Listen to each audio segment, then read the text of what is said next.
ये जो white pearl है इसको मैंने घिसा है।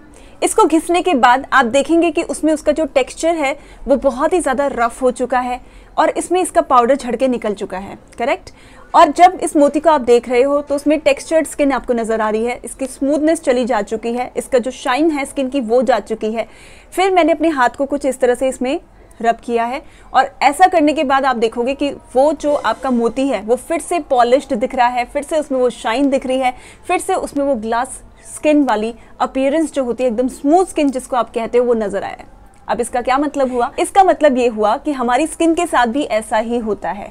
एनवायरमेंटल रीजन से हमारी जो स्किन होती है उसका टेक्सचर खराब होने लगता है, लेकिन जब हम अपनी स्किन की पॉलिशिंग करते हैं तो हमारी स्किन फिर से अच्छी नजर आती है, करेक्ट। तो आज की इस वीडियो में मैं आपको समझाना चाहती हूँ कि स्किन की अलग अलग लेयर होती है और हर लेयर पे आप काम कर सकते हो। अगर आपको कुछ ऐसे हैक्स पता हो विंटर सीजन के लिए, आपको कुछ ऐसे बेस्ट हैक्स के बारे में आज मैं बताने वाली हूँ जिनको अगर आप फॉलो कर लेते हो ना, आपकी स्किन भी होगी एकदम स्मूथ, एकदम सिल्की। और आप इनको अगर आपकी स्किन में कोई ऐसा इशू नहीं भी है तब भी फॉलो कर सकते हो, क्योंकि ग्लास स्किन किसको नहीं पसंद, सबको पसंद है। अब देखो, ग्लास स्किन की डेफिनेशन हर किसी के लिए अलग अलग होती है। कोई तो कहते हैं जिसमें पिगमेंटेशन ना हो वो मेरी ग्लास स्किन होगी, जिसमें ग्लो हो वो ग्लास स्किन होगी। कोई कहते हैं कि जिसमें रफनेस ना हो, स्किन में बम्पीनेस ना हो, वो ग्लास स्किन होगी। और कोई कहते हैं जिसमें एक शाइन हो वो ग्लास स्किन होगी, एक चमक हो जैसे शीशे में चमक होती है वो ग्लास स्किन होगी। और हमारे इंडियन आयुर्वेदा ने हमें ऐसे बहुत सारे इंग्रेडिएंट्स दिए हैं जिनको अगर हम अपनी स्किन पे लगाते हैं तो हम ये सब कुछ अचीव कर सकते हैं। Hi guys, welcome to my channel. I hope आप सभी लोग बहुत अच्छे से रह रहे हैं। अगर आप चैनल में पहली बार आ रहे हैं तो वीडियो को लाइक कर दीजिए, चैनल को सब्सक्राइब कर देना। जब ये वाले हैक्स आप अपने लिए अपनाओगे तो आपकी स्किन एकदम बहुत ज़्यादा ग्लो करेगी, क्योंकि ये सारे के सारे हैक्स करते हुए मुझे डे 1 डे 3 बीत चुका है। डे 3 में जो मेरा ग्लो आया था स्किन में, उसको देख के मेरे मुंह से बस एक ही बात निकली थी, वाओ, इतना अच्छा ग्लो मैंने पहले नहीं देखा। तो इस ग्लो को अचीव करने के लिए क्या करना होगा, चलो बात करते हैं। सबसे पहले आता है क्लेंजिंग, जिसमें आपको अपनी स्किन की क्लेंजिंग करनी है। अब क्लेंजिंग क्या होता है? आपकी डेड स्किन जो अक्यूमुलेट हो जाती है उसको हटाना होता है। अगर आप उसको अपने पास ऐसे ही रखते रहेंगे तो क्या होगा, खासकर विंटर सीजन में आपकी स्किन और भी ज़्यादा डल, डार्क, बहुत ही ज़्यादा उसका अपीयरेंस खराब दिखने लगेगा। तो उसके लिए क्लेंजर के लिए मैं आपको बहुत सारे ऑप्शन देने वाली हूँ। नंबर 1 पे जो ऑप्शन मुझे खुद पर्सनली बहुत ज़्यादा पसंद है वो है कर्ड, यानी कि दही। अब दही में लैक्टिक एसिड होता है, लैक्टोज होता है, जो कि आपकी स्किन के लिए एक तरह के एक्सफोलिएटर का काम करता है। अगर आपको अपनी स्किन को एक्सफोलिएट करना है ना, तो हर बार आपको ये नहीं सोचना कि आपको उसमें कोई पाउडर ही डालना है जैसे राइस फ्लोर या ये सब, तभी आपकी स्किन एक्सफोलिएट होगी। आपकी स्किन एक दही जैसी चीज से भी एक्सफोलिएट हो सकती है। थोड़ी सी दही लेनी है, जो भी एकदम थिक वाली दही होती है ना, वो आपको ले लेनी है और इसमें आपने डालनी है टर्मरिक। टर्मरिक क्या करती है, किसी भी तरह की टैनिंग आपको हो गई है, डलनेस स्किन में आ गई है, स्किन का अपीयरेंस अच्छा नहीं दिख रहा है, स्किन एकदम आपकी डार्क दिख रही है, उन सब के लिए बहुत अच्छी है टर्मरिक। टर्मरिक मैंने यहाँ पे 2 चुटकी डाली है और उसके बाद आप इसे अच्छे से मिक्स कर लेना। मिक्स करने के बाद कुछ मैंने थोड़ा सा अमाउंट में इसको लिया है और अपने फेस पे इस तरह से रब किया है। बस 5 मिनट तक आप इसे लगे रहने देना और उसके बाद पानी से आप इसको धो लेना। तो यहाँ पे आपका क्लेंजर नंबर 1 हो चुका है। अगर आपको दही बहुत ज़्यादा सही नहीं लगती तो आप क्या कर सकते हैं, थोड़ा सा कच्चा दूध ले लेना। ऐसा वाला दूध नहीं लेना जो आपको पूरा पतीले में ऐसे पका पका के बनाया हुआ है, वो वाला नहीं। आपको कच्चा दूध लेने से ज़्यादा फायदा होगा। कच्चा दूध लो और इस तरह का एक कॉटन आता है, उस कॉटन में इसको डिप करने के बाद आप अपनी स्किन पे ऐसे ही इसे रब करोगे तो आपकी स्किन का उससे भी एक्सफोलिएशन हो जाता है। अगर आपको दूध दही यानी कि कर्ड दोनों के दोनों नहीं पसंद तो कोई बात नहीं, आप यहाँ पे क्या कर सकते हैं, मलाई ले लो। दूध के ऊपर जो चढ़ती है ना परत, वो वाली परत जो होती है उसी को बोलते हैं मलाई। तो आप थोड़ी सी मलाई ले लेना और इस वाली मिल्क क्रीम को आप अपने चेहरे पे लगाना। इससे भी आप अपने फेस की क्लेंजिंग कर सकते हो। इसको भी थोड़ी देर तक ऐसे ही आपको मलना होगा और उसके बाद पानी से धो लेना। तो ये 3 तरह के क्लेंजर हैं। अगर आपको कोई भी ऐसे क्लेंजर चाहिए जिसमें आपको प्रॉपर जैसे फेस वॉश होते हैं, तो उसके लिए आप चाहो तो सेटाफिल ले सकते हो, क्योंकि सेटाफिल सेंसिटिव स्किन को काफ़ी ज़्यादा सूट करता है। चाहो तो आप इसकी जगह हिमालय का जो प्योरीफाइंग फेस वॉश है वो भी लगा सकते हैं, या फिर क्लीन एंड क्लियर का फेस वॉश भी मुझे ठीक ठाक लगता है, बहुत वाव नहीं है उसका फेस वॉश वैसे। नंबर 2, आपकी स्किन को टोन करना है। टोनर्स का काम क्या होता है, आपकी स्किन में जितने भी ओपन पोर्स होते हैं, लार्ज ओपन पोर्स होते हैं, उनके अपीयरेंस को कम कर देना, उनको श्रिंक कर देना। तो टोनर के तौर पे आप चाहो तो rose water, simply rose water लो। अब इस रोज़ वाटर की शक्ल आप हालत देख सकते हो, क्योंकि मैंने इसको इतना ज़्यादा यूज़ किया कि इसका पूरा का पूरा जो रैपर है बाहर का वो निकल चुका है, बॉटल भी आधी हो चुकी है। तो चाहो तो आप कोई भी रोज़ वाटर लो और अपने फेस पे इसे ऐसे ही स्प्रिंकल कर दो। या फिर अगर आपको रोज़ वाटर नहीं पसंद, वैसे स्किन केयर में आपको इंटरेस्ट है तो रोज़ वाटर आपके पास पक्का होगा और आपको पसंद भी होगा बहुत ज़्यादा। लेकिन अगर आपको ऐसा लगता है कि आपको rose water as a toner नहीं लगाना है यहाँ पे, तो कोई बात नहीं, आप मिंट का टोनर अपने लिए बना सकते हैं। खासकर अगर आपकी भी स्किन मेरी तरह एक्ने प्रोन है तो मिंट का टोनर आपके लिए बहुत कमाल का होगा। आपको सबसे पहले यहाँ पे मिंट लीव्स लेनी है, पुदीना की जो पत्तियां आती हैं उनकी ड्राई फॉर्म में मैंने इसको ऐसे ही निकाल के रख लिया था। थोड़ी देर मैंने इसे धूप में सुखाया था और ये ड्राई हो गया था। तो चाहो तो आप भी ऐसा कर सकते हो, नहीं तो मिंट का एक रेडीमेड पाउडर भी आता है, आप चाहो तो वो भी डाल सकते हो। ठीक है, सो मैंने इसको पानी में पूरा इस तरह से उबाला था जिससे कि इसके जितनी भी अच्छी क्वालिटी है वो पानी में चली जाएगी। और उसके बाद पानी को थोड़ा सा ठंडा होने देना और किसी भी स्प्रे बॉटल में आप इसको शिफ्ट कर लो। जब आपकी स्प्रे बॉटल में चला जाएगा, ये वाला DIY टोनर आप लगा के देखना, आपकी स्किन के पोर्स को टोन करने के लिए काफ़ी अच्छा है। स्टेप नंबर 3 में आपको अपनी स्किन को मॉइस्चराइज करके रखना है। मैं आपको कितनी बार बोलती हूँ, स्किन को मॉइस्चराइज करना है, तभी तो आपकी स्किन हाइड्रेटेड दिखेगी। तो मॉइस्चराइज करने के लिए आप अपनी स्किन के लिए क्या लगा सकते हैं? Aloe vera gel.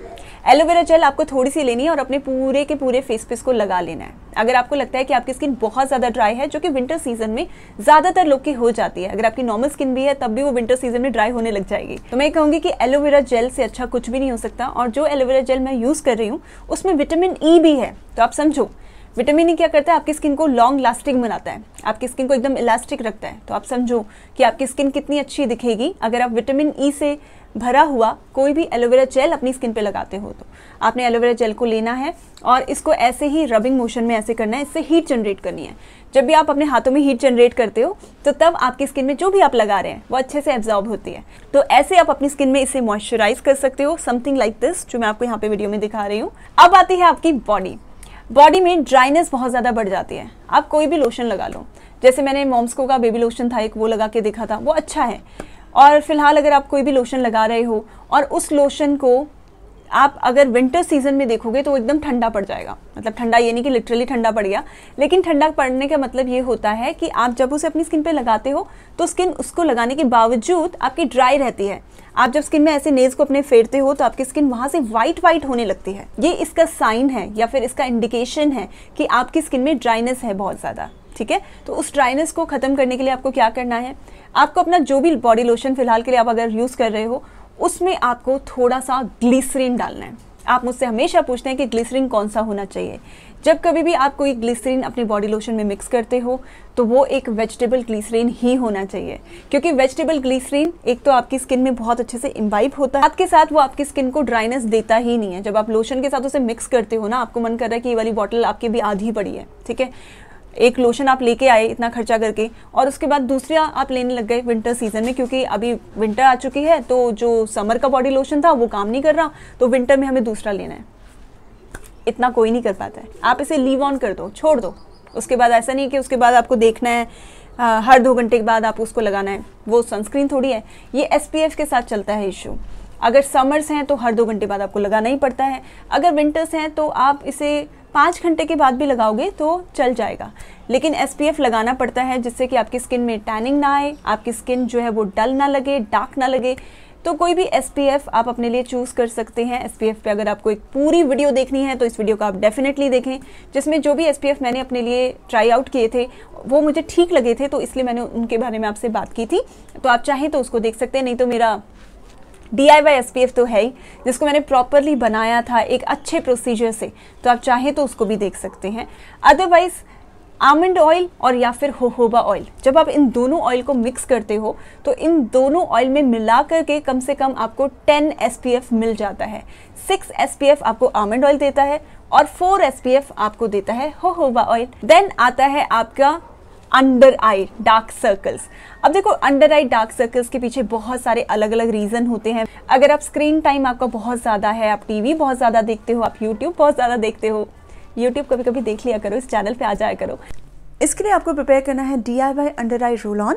इसको प्रिपेयर करने के लिए आपको सबसे पहले चाहिए होगा कॉफ़ी पाउडर। फेस पे फिल्टर कॉफ़ी आप आराम से लगा सकते हो। दूसरी ग्राउंड कॉफ़ी अगर आप वो लगाना चाहें तो लगा सकते हैं, लेकिन जो इस तरह की कॉफ़ी होती है, कॉफ़ी बीन्स, ये आपको बिल्कुल नहीं लगानी। तो आपने यहाँ पे अप्रॉक्सीमेटली ½ टीस्पून का कॉफ़ी पाउडर लिया है और जिसमें आपने डालना है 2 टीस्पून का रोज़ वाटर। और इसको इसमें ऐसे ही लीव ऑन कर देना, ऐसे ही सोक इन होने देना। जब आपका ये पूरी तरह से सोक इन हो जाएगा 1 घंटे में, उसके बाद आप यहाँ पे ½ टीस्पून आधी चम्मच की एलोवेरा जेल मिक्स कर लेना। जब ये सभी के सभी अच्छे से मिक्स हो जाएंगे, उसके बाद आप इस तरह की बॉटल में इसको पूरी तरह से शिफ्ट कर लेना। और इसको अंडर आई सर्कल में मैं खुद 3 डेज से लगा रही हूँ और इतना अच्छा मुझे रिजल्ट मिला है ना अपनी खुद के अंडर आई के लिए, मैं आपको बता नहीं सकती। तो डे 1, डे 2, डे 3 कंप्लीट हो चुका है मेरा, तो आप भी इसे लगा सकते हैं और इसे ओवरनाइट ऐसे ही लगा के सो जाइए। अब आती है अंडर आर्म्स की बदबू। अंडर आर्म्स की बदबू बहुत सारे रीजन से आती है। वहाँ पे बैक्टीरिया बिल्डअप हो गया, आपने टाइट क्लोथिंग पहनी, आपको स्वेटिंग ज़्यादा होती है, आप जिम जाते हो, बिल्कुल केयर नहीं करते अपनी, तो इससे हमें भी परेशानी होती है और जो पड़ोसी होते हैं या आसपास जो होते हैं उनको भी बहुत गंदी स्मेल आती है, बदबू आती है। तो उसके लिए आप क्या कर सकते हो, आप ले सकते हो फिटकरी। इसको आपने क्या करना है, थोड़ा सा आप लोगे, देखो 5 रुपये में आ जाएगा, इतना सा आपका पीस आएगा और आप इसे अच्छे से कूट लेना। कूटने के बाद आपका पूरी तरह से पाउडर बन जाएगा, तो कोई झंझट नहीं है, नो झंझट, आप फटाफट ऐसे कर सकते हो। आपने ये जो पाउडर बनाया है इसको आप किसी भी ऐसे किसी बॉक्स में डाल के रख लेना और उसके बाद जब जब आपको ये वाला अपने लिए under I roll on prepare करना होगा, आप बना सकते हैं। आपने बस 2 से 3 चुटकी इसको लेना है और इसमें आपने डालना है लाइम जूस। अगर आपके पास भी ऐसे कटे हुए स्लाइसेस हैं तो आप इनको ही डाल सकते हो, अदरवाइज जो आपका पूरा लेमन आता है ना, नींबू, उसको आप इसमें निचोड़ देना और इसको ऐसे ही थोड़ी देर तक छोड़ देना, जिससे कि थोड़ा सा उसे एब्जॉर्ब कर ले और एक तरह से एक जैसा सा हो जाए। जब ये एक जैसा सा हो जाएगा, उसके बाद थोड़ा सा रोज वाटर इसमें आप और डाल लेना और अपनी रोल ऑन बॉटल में इसको ट्रांसफर कर लेना। और इसको भी आप हमेशा लगा सकते हैं, आप चाहो तो इसको लगा के कहीं आउटडोर भी जाना है तब भी लगा सकते हो। It's very simple. सो ये थे मेरी तरफ से 7 ऐसे हैक्स जो कि बेस्ट हैक्स होने वाले हैं इस वाले विंटर सीजन के। आई एम डेफिनेटली श्योर जो भी इसको ट्राई करेंगे वो नीचे आके बताएंगे कि हमने इसको फॉलो किया और हमारी स्किन भी ग्लास स्किन हो गई और बॉडी भी ग्लास स्किन हो गई। बहुत अमेजिंग रिजल्ट्स थे।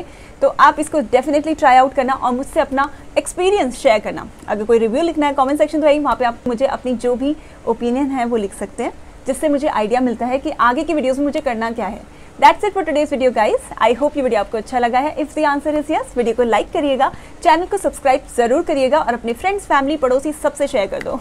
मिलती हूँ आपसे अपनी अगली वीडियो में, तब तक के